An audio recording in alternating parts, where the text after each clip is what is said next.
T, 27.000. R, 27.000 menos 1.000, 26.000. Fase 1, 1.000. Fase 2, 55% de 26.000, 1.000, 4.300.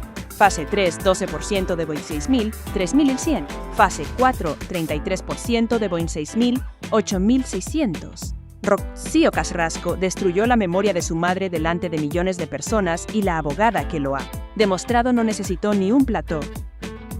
Lo hizo sentada frente a una cámara, con los hechos encima de la mesa, desmontando pieza por pieza el relato que la hija de Rocío Jurado lleva años, repitiendo como si fuera la única versión posible. Y si tú también te tragaste durante años la historia oficial que nos vendieron sobre lo que pasó en Houston, sobre el yerno ejemplar y la hija devota y el matrimonio en crisis, suscríbete a este espacio, porque lo que te vamos a contar ahora mismo va a hacer que te replantes cada lágrima que viste caer en aquel documental.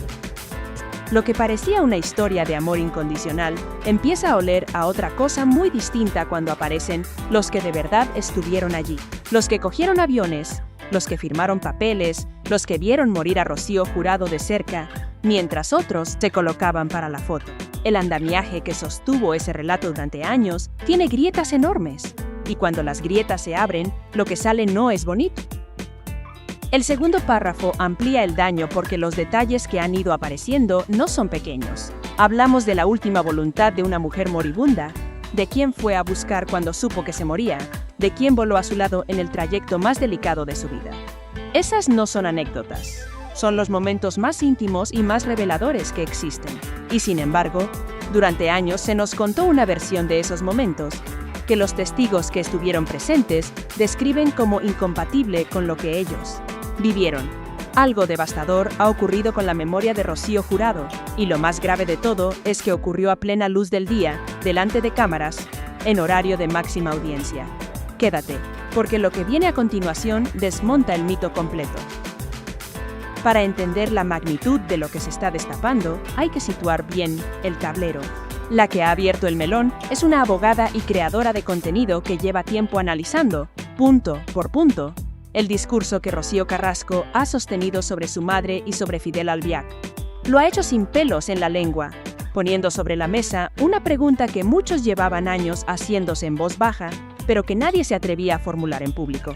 ¿De qué vive exactamente el marido de Rocío Carrasco? Porque desde que está al lado de la heredera de Rocío Jurado, nadie le conoce un oficio claro, ni un sueldo reconocible, ni una actividad profesional que explique su posición. Las propiedades son de Rocío, el dinero es de Rocío, la repercusión mediática es de Rocío. Todo lo que rodea a esa figura supuestamente discreta y entregada gira alrededor de una sola fuente, la herencia de una mujer que ya no puede defenderse. Si crees que esto es todo lo que hay detrás de lo que está pasando con Rocío Carrasco y los suyos, suscríbete, porque lo que viene a continuación va a cambiar completamente tu versión de esta historia. Porque la abogada no se quedó en lo económico. Fue directa a una de las escenas que Rocío Carrasco ha contado en más de una ocasión, como si fuera una prueba del peso que Fidel tenía en la vida de su madre. Según ese relato, estando Rocío Jurado recién operada e ingresada en un hospital, Fidel Albiac habría entrado en la habitación. Y delante de todos habría tomado el mando. Habría pedido hablar a solas con la cantante y con Rocío Carrasco. Habría echado al resto de la familia de la habitación. Los hermanos, los Moedano, todos fuera. Y según esa versión, Rocío Jurado lo habría aceptado sin rechistar. Párate a imaginar la escena un segundo. Una mujer recién operada, débil, en una cama de hospital, y un yerno que entra y ordena que su propia familia de sangre abandone la habitación. Quienes trataron a Rocío Jurado de cerca, describen a una mujer de carácter de las que no se dejaban mandar por nadie, y mucho menos en su propio entorno. La idea de que un yerno entrara a echar a sus hermanos mientras ella callaba suena, para quienes la conocieron, sencillamente imposible. Y esta es exactamente la pregunta que ha hecho saltar todas las alarmas. Porque hay alguien que estuvo allí y cuenta otra cosa. Ese alguien es Amador Moedano, el hermano. El que estuvo en los momentos clave, el que organizó lo imposible cuando todo se desmoronaba, el que tiene nombre y apellido y cara, y puede mirar a una cámara y decir lo que vio. Y a él le han preguntado directamente si esa escena del hospital, la del yerno tomando el control, fue real. Su respuesta fue demoledora.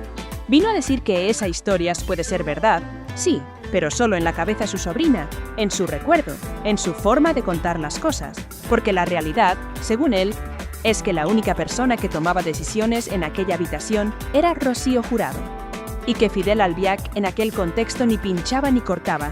Lo dijo con esas palabras exactas. Ni pinchaba ni cortaba. 4 palabras que tiran por tierra años de relato cuidadosamente construidos sobre el peso de ese hombre en la familia. 4 palabras que ningún platú quiso poner en grande en su momento. Conviene recordar otro detalle que ahora cobra un sentido muy distinto. En el documental que se emitió hace años, el que Rocío Carrasco convirtió en el mayor acontecimiento televisivo de la última década, se llegó a vender la idea de que su madre adoraba a Fidel Albiac, que valoraba enormemente todo lo que él había hecho por ella, el apoyo, el cariño, la entrega. Esa fue la imagen que se proyectó hacia millones de espectadores en horario de máxima audiencia. Pero los que estuvieron en las últimas semanas de vida del artista dibujan un escenario que no se parece en nada a ese cuadro. Porque cuando llegó el momento de verdad, el momento en que Rocío Jurado supo que se moría, el nombre de Fidel Albiac no aparece por ningún lado en las decisiones importantes. Y ese detalle, el de a quién buscó ella cuando sintió que se acababa, es una bomba que todavía no te hemos contado entera. Hay algo más debajo de todo esto que lo hace todavía más incómodo. Para entender lo que pasó al final, hay que viajar hasta Houston, hasta la clínica donde Rocío Jurado fue tratada en sus últimos meses de vida. Allí, según cuenta Amador Moedano, lograron que la cantante permaneciera más tiempo del que en principio le habían pronosticado. Se peleó por cada día, por cada semana adicional. Pero llegó un momento en que ya no había nada que hacer. El propio Amador se dio cuenta de que su hermana se apagaba. La describe hinchada, agotada, consciente de lo que se venía encima. Una mujer que había llenado estadios, que había cantado delante de reyes, reducida a esperar en una cama de hospital en una ciudad extranjera, sabiendo que el final estaba cerca, y en ese punto, en el instante más íntimo y más terrible, Rocío Jurado pronunció una frase que lo dice todo sobre en quién confiaba de verdad. Le pidió a su hermano que la sacara de allí. Sácame de aquí. A él. Todavía no te hemos contado lo más fuerte de esta historia, así que suscríbete ahora mismo, porque lo que falta por salir es lo que de verdad lo cambia todo. Sacar a Rocío Jurado de Houston y traerla de vuelta a España no era cuestión de comprar un billete. La mujer se estaba muriendo. No se la podía mover de cualquier manera, en cualquier condición, en cualquier avión comercial, con cualquier pasajero sentado a su lado. Necesitaban un avión medicalizado, preparado para mantener la vida durante el trayecto. Y eso costaba una auténtica fortuna. La cifra que se ha puesto sobre la mesa es de 150 millones de pesetas. No era dinero que estuviera disponible en un cajón esperando. Había que conseguirlo, moverse, llamar puertas, pedir favores. Y aún teniendo el dinero resuelto, había otro problema igual de grave. Rocío Jurado estaba tan débil que ni siquiera podían subirla al avión sin más. Había que esperar a que recuperara algo de fuerza, lo justo para soportar el trayecto. Cada hora contaba.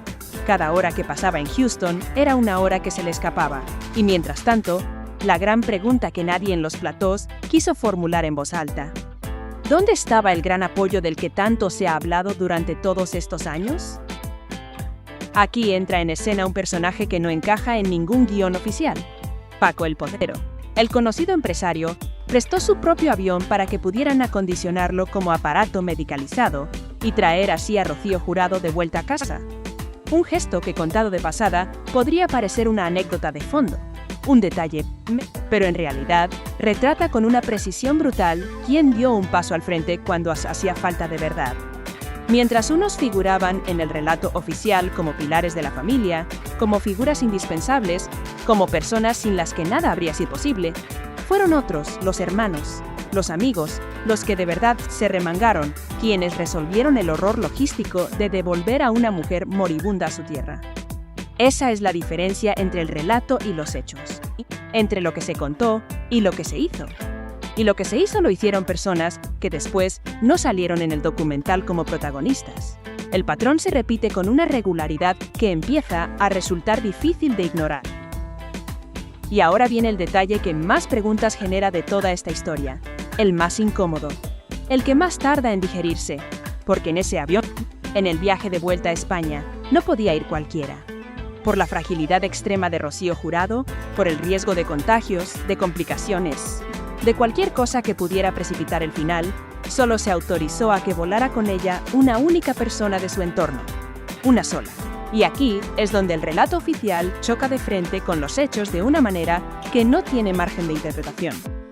Porque a quien Rocío Jurado tuvo a su lado en ese vuelo, en uno de los momentos más delicados de su vida, fue a José Ortega Cano, su marido, el mismo al que años después se señalaría públicamente con acusaciones gravísimas desde platós, programas y colaboradores que machacaban una y otra vez con una supuesta carta, con frases atribuidas, con un relato de matrimonio en ruinas que cayó hondo en el público.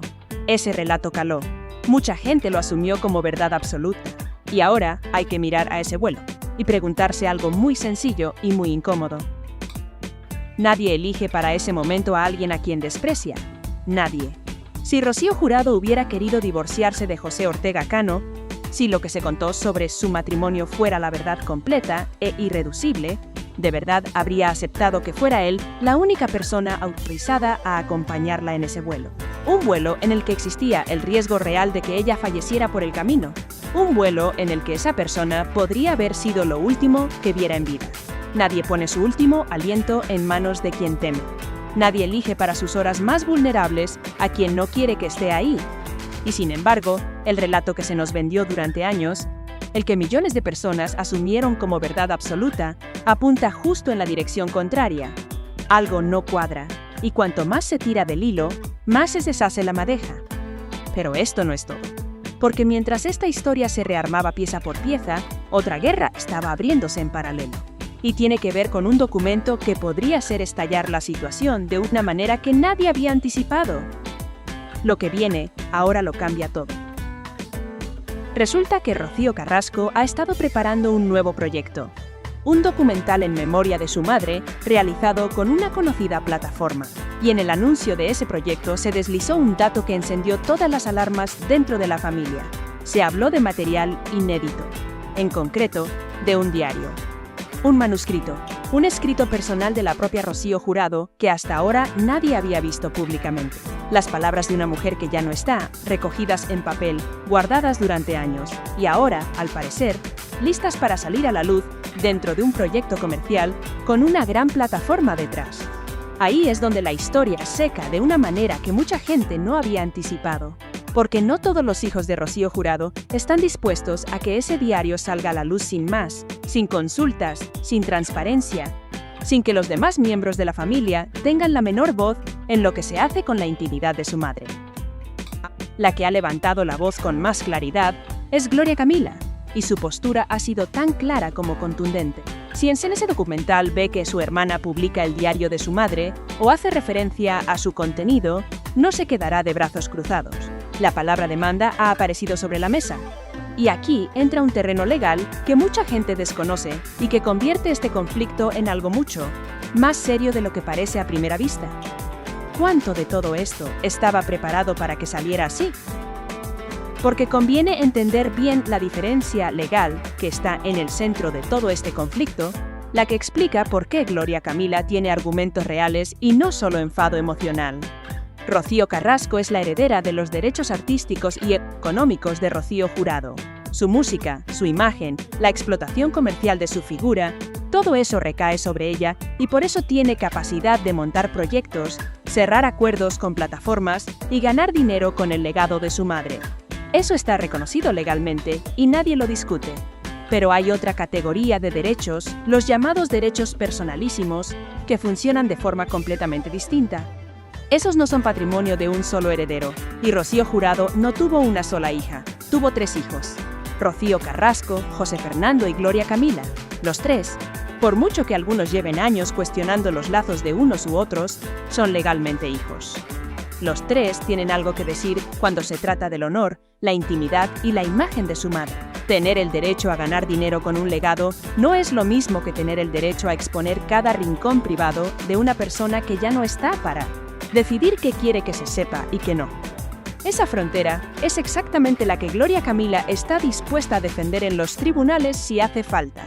Y cuando un proceso judicial se abre, salen papeles. Salen declaraciones, sale todo lo que se había mantenido bajo llave durante años. Eso es lo que hace que este conflicto sea diferente a todos los anteriores. La pregunta que muchos se hacen es por qué, si todo es tan transparente en ese nuevo proyecto, no se le ha mostrado ese contenido a los propios hermanos antes de anunciarlo públicamente. Y ahí está el detalle que ha terminado de encender la mecha. Porque por lo que se ha sabido, en este nuevo proyecto, se ha contactado con distintos familiares y allegados de Rocío Jurado para dar forma al relato.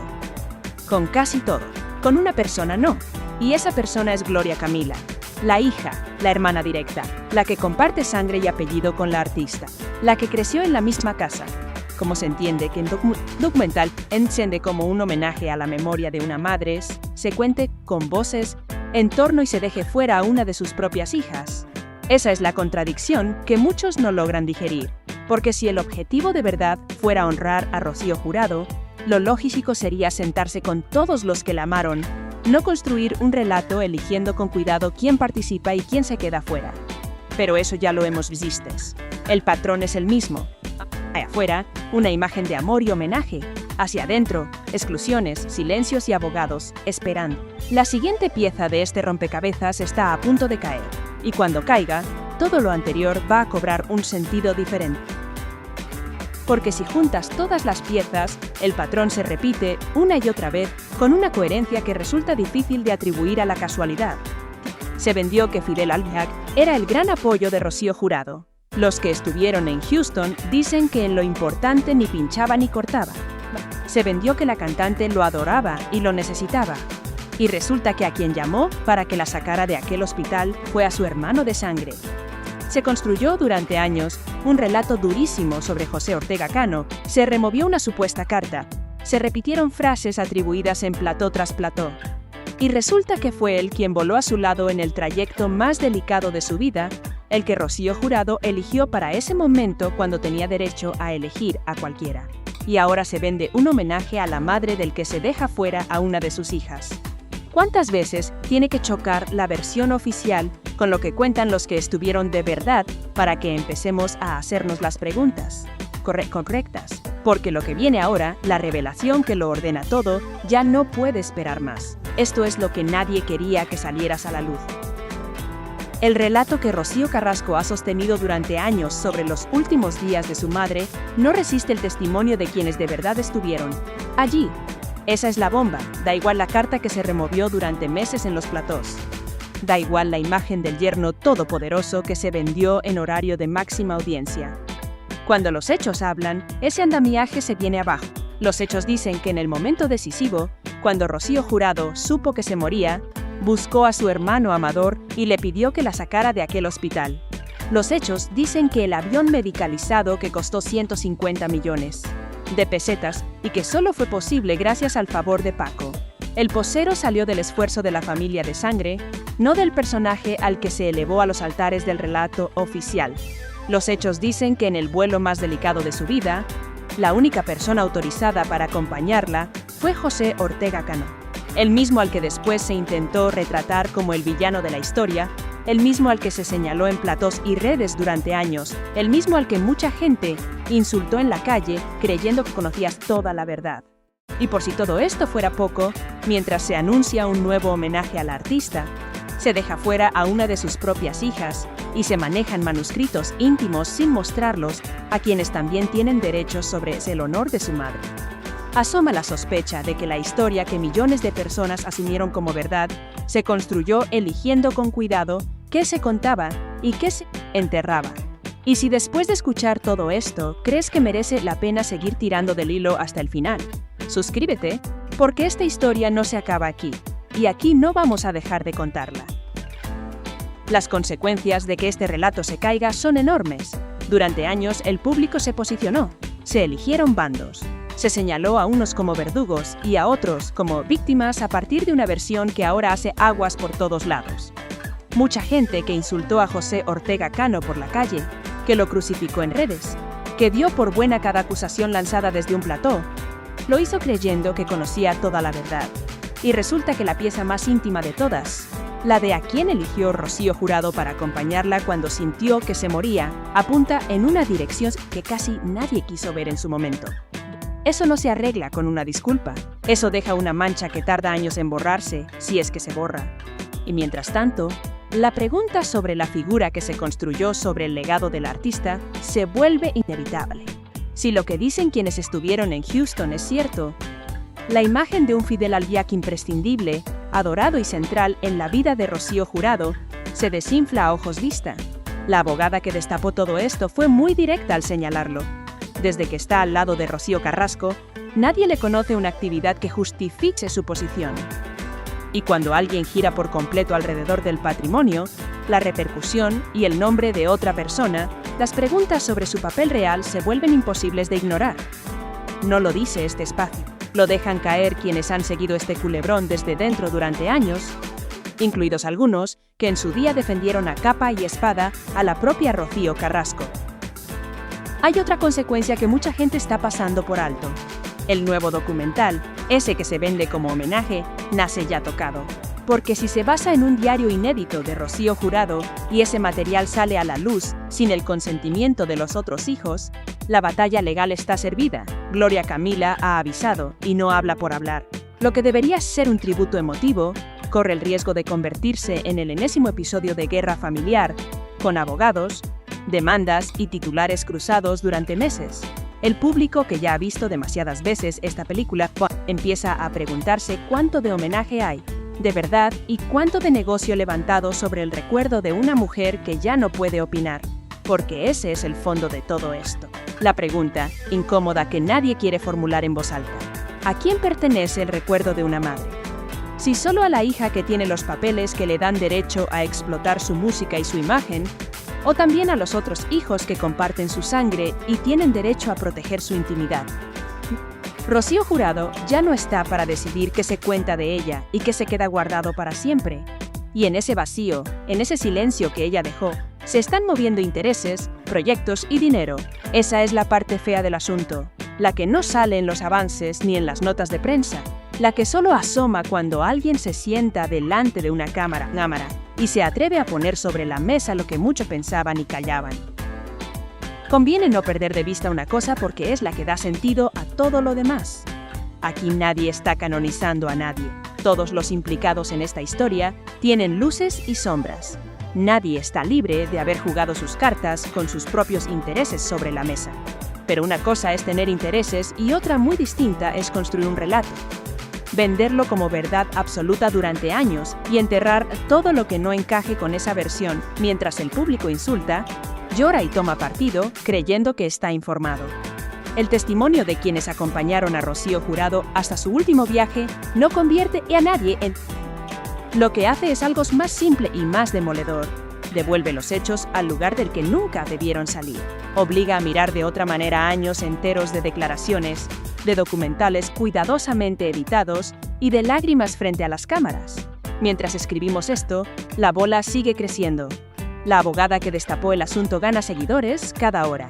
Las redes arden, y en los platós donde durante tanto tiempo se sostuvo la versión que ahora tambalea, empiezan a notarse los movimientos nerviosos de quienes ven cómo el suelo se mueve bajo sus pies.